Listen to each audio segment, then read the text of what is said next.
여러분 안녕하세요. 정은입니다. 요즘 거리를 지나다 보면 곳곳에 진행되고 있는 콘도 신축 공사 현장을 쉽게 볼 수가 있는데요. 자고 일어나면 천정부지로 올라있는 주택 가격 때문에 콘도 투자 쪽으로 눈을 돌리는 분들이 많은 가운데 오늘은 부동산 전문가 마이클 박 중개인을 모시고 콘도 투자에서 간과할 수 있는 부분들에 대해서 자세히 살펴보도록 하겠습니다. 안녕하세요. 안녕하세요. 네, 반갑습니다. 네. 자, 우리가 보통 그 부동산에 투자할 때, 특히나 콘도 투자를 할 때 우리가 기대할 수 있는 그 수익이라면 어떤 종류가 있을까요? 예, 콘도는 여러 부동산 중에 하나잖아요. 그렇죠. 근데 이제 전체적으로 부동산에서 얻을 수 있는 이제 수익에 대해서 먼저 좀 기본적으로 알아본 다음에 콘도 수익에 관련된 거, 또 조금 잘못 알고 계신 거 이런 것들 좀 알아보겠습니다. 네. 첫째로 부동산은 본인이 아니면 본인 그 배우자하고 그 커플이 주거용으로 본인들이 살고 있는 집에 대해서 매도 양도 차익이라나요? 그 가격 상승폭에 대해서는 팔 때 전혀 세금을 안 낸다는 거는 기본적으로 알고 계시고 그러니까 이게 거주할 그렇죠. 거주적으로 주거용 프린시팔 홈이라죠. 그래서 이제 그 집 같은 경우에는 그 돈을 벌었어도 이득이 났어도 국세청에서 유일하게 세금을 안 받는 거라고 대표적인 거 하나입니다. 그래서 많은 분들이 집 한 채는 살고 있어야 된다 이렇게 말씀하는 거죠. 그래서 크게 두 가지죠. 주거용이 아닌 투자용으로 샀을 때 뭐 당연히 가격이 올라가서 얻을 수 있는 소득이 있고 보유하는 동안에 시세 차익이죠. 아니면 소유하면서 이제 보통 임대를 놓죠. 집을 비워놓거나 뭐 콘도를 비워놓지는 않고 렌트를 두는데 요즘 옛날에는 이제 뭐 소득용 부동산은 상업용 뭐 상가 건물 이런 걸 했는지 점차 콘도를 갖고 많은 분들이 투자 수단으로 임대를 놓고 하죠. 그래서 두 가지 볼 수 있습니다. 그래서 단순히 가격이 올라갈 때 이제 소위 캐피탈 어프리시에이션, 캐피탈 게인스 이렇게 얘기를 하죠. 근데 이제 그게 좋은 거는 뭐냐면은 다른 어떤 것보다도 시세 차익에 대해서는 팔 때에 그 캐피탈 게인 부분의 반이 그 판회의 소득으로 잡힙니다.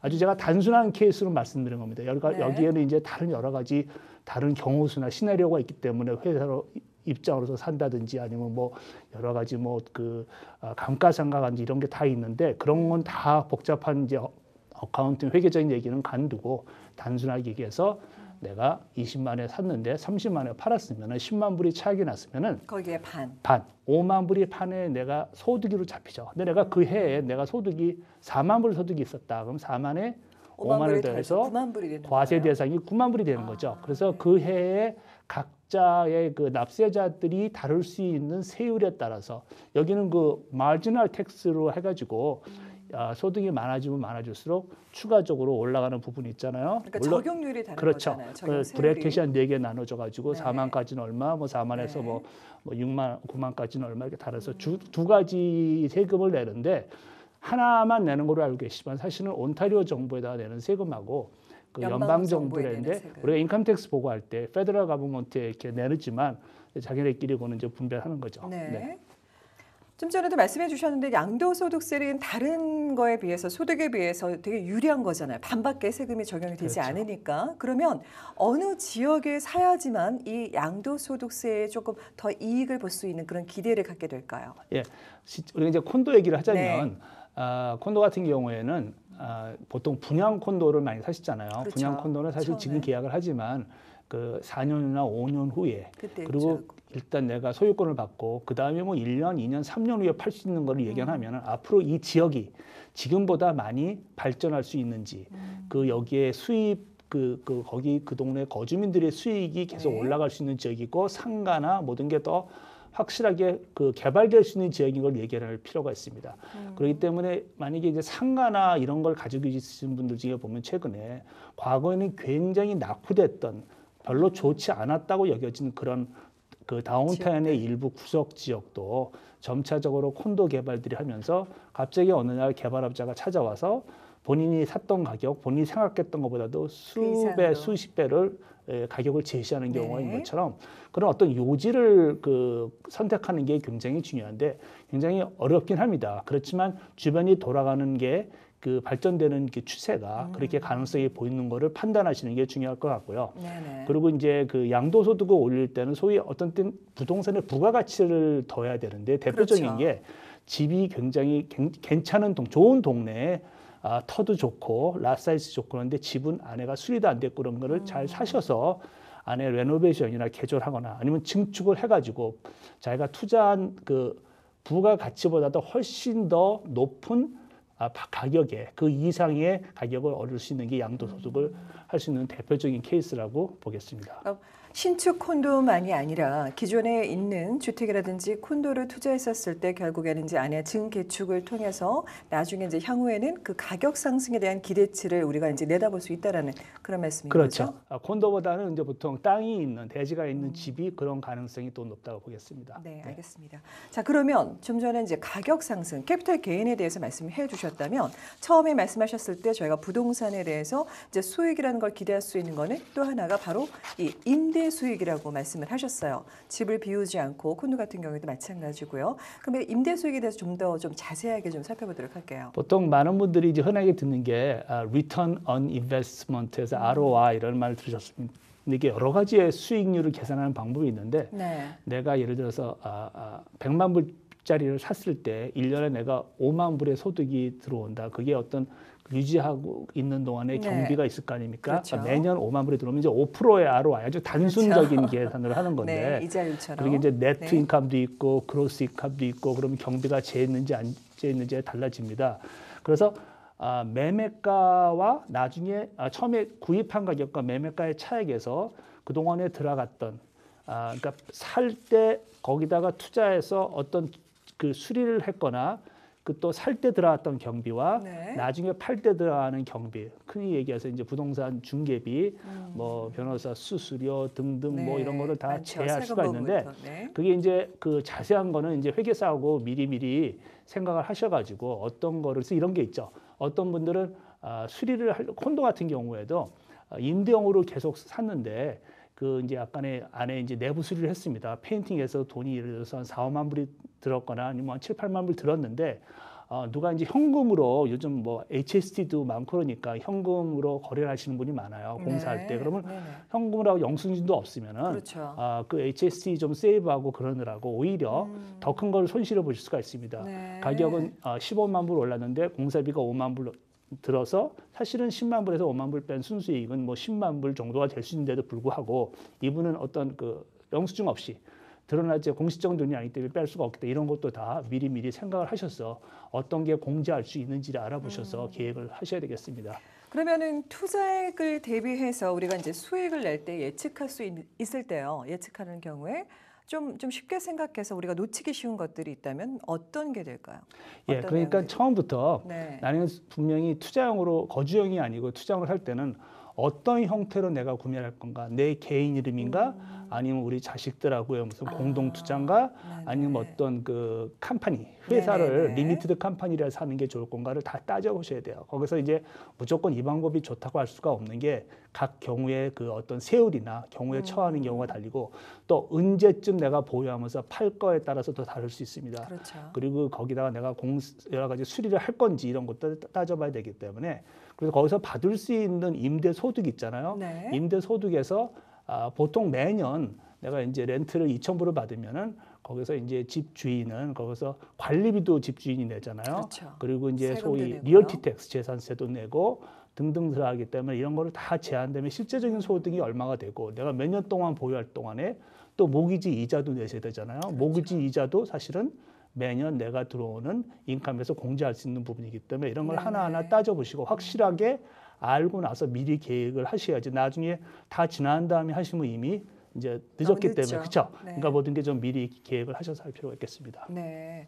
그러면은 이 부분에 대해서 좀 다시 한번 짚고 넘어가야 되지 않을까 싶어요. 제가 새로 신규 요즘에 한참 보면 이제 분양하는 콘도들 많은데 신규 분양 콘도, 신축 콘도와 아니면 이제 그 프리 컨스트럭션이죠.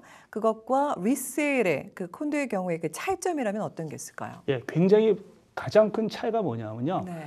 일단은 많은 분들이 생각하는 게 리세일 콘도는 내가 당장 다운페이랑 그 해서 20%는 뭐 30% 해서 클로징하는 날부터 나머지 모기지 얻는 부분에 대해서 네. 모기지를 갚으셔야 되고 또 렌트하는 사람을 찾아서 임대비를 받고 당장 뭐 몇 달 안에부터 이제 사업이 시작되는 거기 때문에 그렇죠.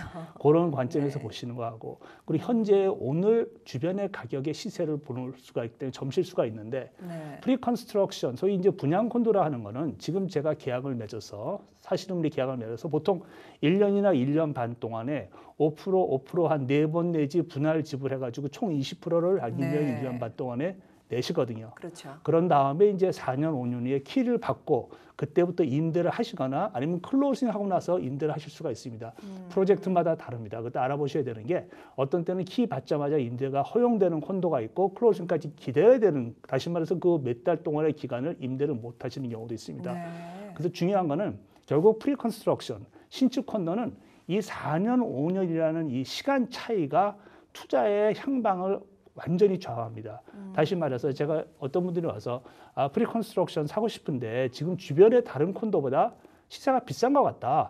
비쌉니다. 보통 그렇죠. 뭐 꽤 비싼데 그 많은 분들이 이해를 못해요. 내가 기다려야 되는데도 왜 비싼 돈을 주고 사야 되느냐. 그게 아니고 4년, 5년 후에 가격 상승 기준, 건축비와 공사비의 상승 기준 이런 것 때문에 비싼 것뿐만 아니라 그분은 1년, 1년 반 동안에 일부의 한 20%만 자기 돈을 그렇죠. 해놓고 나중에 5년 동안에 가격 상승이 소위 인플레이나 아니면 뭐 한 15% 올라가면은 15%의 가격 상승을 한 거잖아요. 그렇죠. 이미 내가 가격이 50만 불짜리를 상승이죠. 예, 네. 20%면 10만 불만 잡아놓고 50%가 20% 올랐으면은 그냥 쉽게 얘기해서 단순 비교하면은 10만 불을 내가 투자해서 10만 불을 번게 된 거죠. 그렇죠. 사실은 그렇지가 않죠. 뭐 들어가는 비용도 있고 맞아요. 나중에는. 클로징 할 때 커스트도 많이 들어가고 예를 들어서 이제 프리컨스트럭션은 그래서 계약 자체가 굉장히 또 이렇게 두툼하죠. 여러 장의 계약서가 되어 있기 때문에 프리컨스트럭션 컨도에 한해서만 법적으로 온타리오 컨도 액트에 따라서 열흘 동안의 계약서 검토 기간이 있습니다. 쿨링 피리어드, 네네. 뭐 리시전 네. 피리어드죠. 예전에 한번 말씀해 주셨어요. 많은 분들이 모르는 게 네. 주택도 그러니까 콘도가 아닌 그 주택 일반 주택. 분양도 네. 해당이 되는지 아닌지 해당이 안 됩니다. 그걸 그러니까 알아보셔야 오로지 됩니다. 이제 콘도, 콘도라는 신축 것들인데. 콘도의 경우만 예, 해당이 된다는 프로젝트마다 물론 분양하는 주택도 빌더가 해주는 경우가 있는데 네. 없으면 그 구조를 잡아놔야 되고요. 그래서 조건부 일단 모든 리세일은 보통 요즘은 어렵지만 컨디션을 잡아놓고서 뭐 나중에 확정을 짓잖아요 계약을 네. 그런 거 아니면은 보통 펌 오퍼가 되고 10대가 지나면은 역시 프리컨스트럭션도 펌이 돼가지고 더 이상 이제 뭐 이제 취소할 수 확정이 없는 게 되는 되죠. 거군요. 네. 그래서 프리컨스트럭션 하실 때 몇 가지 아셔야 될 거는 소위 이제 리세일 콘도하고는 다른. 네. 그러니까 어떤 나중에 4년, 5년 후에 가서 그 빌더도 모르고 사는 사람도 모르는데 어떤 이제 스페셜 개발세, 공원세, 학교세 등등의 명목의 세금이 그때 가서 부과될 추가될 수 있다는 거죠. 스페셜 레비라고 그러는데 거기에 대해서 사실 때 분명하게 그 캡, 그러니까 상한선을 정해놓고 어느 정도 선 이상이 되면은 그 이상은 빌더가 부과한다라는 거를 보통은 큰 빌더들은 그걸 아예 계약서에 첨부시키기도 하고 네. 첨부시키지 않으면 특별하게 따로 요구를 해서 받아내셔야 됩니다. 왜냐하면 그래요? 10데이 동안 쿨링 피리어드 때 변호사가 서류 검토하는 기간에 가장 먼저 보는 게 그거고요. 그다음에 또 어사이먼트, 그러니까 전매죠. 네네. 전매할 수 있는 권리가 보통 일회성이 하나인데 전매가 언제 될 수 있는지 아무 그러니까 때나 되는 전매를 게 할 수 아니고 있는 시기가 언제인지. 시기도 있고 네. 할 수 있는지 없는지도 있고 전매할 때 또 비용을 따로 빌더가 받기도 하고 안 받기도 합니다.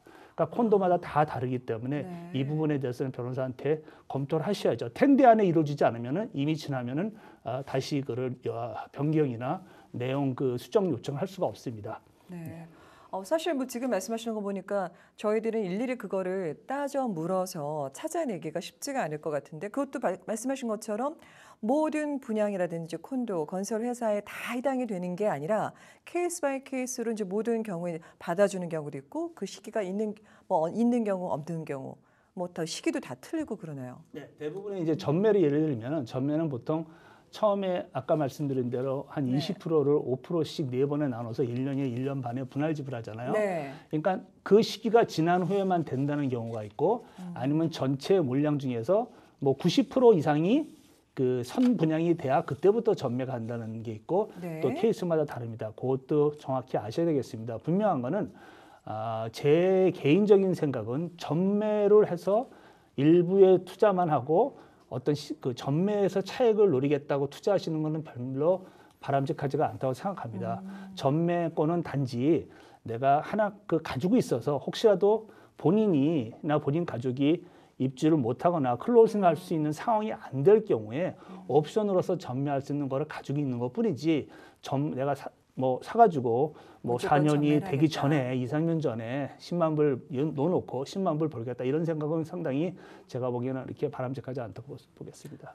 바람직하지는 않지만 사실 많은 분들이 그렇게 하고 계신 것 같아요. 현 시장에서는 그런 경우가 되게 많죠. 또 아셔야 될 게 얼마 전에 이제 발표한 온타리오 정부에서 전매 얘기를 했습니다. 네. 전매에 대해서 부동산 안정화 대책에. 예, 전매로서 많은 사람들이 순전히 이게 콘도가 부동산이 무슨 딱지 팔듯이 아니면 무슨 주식 팔든지 순전히 가서 보지도 않고 이게 향이 좋은지 나쁜지 상관 안 하고 좋은 가격이면 무조건 여러 채를 사서 전매로서 큰 어떻게 보면 부당이익을 남겼다는 게 많은 분들한테 좋지 않게 돼 있기 때문에 분명히 온타리오 정부에서는 전매에 대해서 지금 어떤 새로운 그게 나올 것 같고요. 새로운 세금이 나온다는 얘기도 있고요. 아직 풍문이 그렇습니다. 그러니까 전매하는 거에 대해서는 그 차익에 대해서는 확실하게 정부가 확실하게 세금을 걷겠다. 옛날에는 전매에 대해서 그냥 크게 이렇게 돈을 벌고도 세금을 안 내시고 넘어가는 분들이 있었는데 이제는 정부가 어떤 자기네들이 할 수 있는 그 부동산 그 안정 정책 중에 여러 가지 세금에 관해서 확실하게 더 걷어들이면 사람들한테 어떤 무언 중에 어떤 압력을 줘서 그냥 부동산을 순수하게 투기용으로만 하겠다는 걸 막겠다는 의도로 보입니다. 꾸준히 이제 정부에서 대책을 이제 방안을 어느 정도 내놓으면 그건 이제 계속 주시해야 하고 그리고 이제 관망하는 그런 자세도 좀 필요하겠네요. 그것뿐만이 아니라 사실 많은 분들이 콘도 투자, 결국에는 이 분양 콘도, 신축 분양 콘도에 많은 분들이 관심을 갖고 계시지 않을까 싶어요. 근데 이 점만큼은 꼭 잊지 말고 꼭 주의하셔야 되겠다라는 그런 팁 몇 가지를 좀 주시겠어요? 예, 많은 분들이 분양 콘도 사실 때는 5년 후니까 막연하게 가격 상승이 오를 거라고 기대를 하시는 경우가 좀 있죠. 그 장밋빛 예상을 할 수도 있죠. 예, 그렇죠. 아닐 수도 있는데 지금까지 분양 콘도 사셔가지고 다 소위 진짜 많은 소득을 얻으셨어요. 여러 채를 가지고도 소득 얻으셨고 참 좋았던 어떤 투자가 됐고 앞으로도 계속 될지는 모르겠습니다만 그렇다고 가정을 하더라도 어디 가보면 이제 그런 거 있죠. 앞으로 프로포마 스테이트먼트에서 예상 재무제표. 그러니까 얼마를짜리 사서 얼마를 당신 돈으로 투자하면은 얼마를 벌 수 있다라는데 여러 가지 가정이 있습니다. 거기에는 예를 들어서 지금의 임대비가 과연 4년 후의 임대비까지 하고 맞는지. 현재 모기지자율이 4년 후에는 얼마나 오를지 이런 거는 별로 많이 거기에 계산이 안 들어가 있거든요. 또 하나 12달치 중에서 저희 같은 사람을 그러니까 임대 소득이 1년에 12달치 받잖아요. 근데 저 같은 중개인을 통하시면 한 달치는 중개비로 나갑니다. 그러니까 실제로 12달을 계산하면 안 되고 11달을 계산해야 돼요. 이런 것도 사실 빠지는 경우가 많고요. 그러네요. 그러니까 여러 가지 불확실성에 대해서 투자를 하는 건데 많은 분들은 이제 큰 돈이 들어가지 않기 때문에 하기 때문에 지금까지 아주 좋은 소득이 됐고 여러분들이 참 그렇습니다. 앞으로도 계속 인구가 증가하고 점점 콘도에 대한 수요가 높을수록 그럴 거라고 예상을 합니다만 이런 몇 가지는 좀 알고 계셔야 되고 클로징할 때 프리 컨스트럭션이 리세일보다는 항상 더 추가로 경비가 더 들어간다는 부분도 아셔야 되겠습니다. 과거에는 콘도를 사셔서 일정의 다운페이만 갖고 임대비로 충분히 상당히 괜찮은 수익이 됐는데 이제는 분양가가 많이 올라가기 때문에 거기에 따라서 임대비가 따라가지를 못하면은 이제는 어떤 들어오는 정기적인 임대비로 충분한 투자보다는 시세 차익에서 더 기대를 하실 수밖에 없다고 생각합니다. 네, 결국에는 사실은 그만큼 시간을 들이고 또 공부하지 않으면 투자하지 않으면 노력하지 않으면은 그냥 얻어주는 게 아무것도 없겠네요. 오늘 유용한 정보 말씀 감사합니다. 수고하셨습니다. 네, 감사합니다. 사람들의 마음을 안정시키는 색깔은 자연을 닮은 초록색 계열이라고 하는데요. 갈수록 싱그러움을 더해가는 봄처럼 기분 좋은 하루 되시기 바라며 저는 다음 시간에 다시 인사드리겠습니다. 시청해주신 여러분 고맙습니다. 본 프로그램은 메이크업 협찬 미라전, 헤어 협찬 김은한 헤어살롱 제공입니다.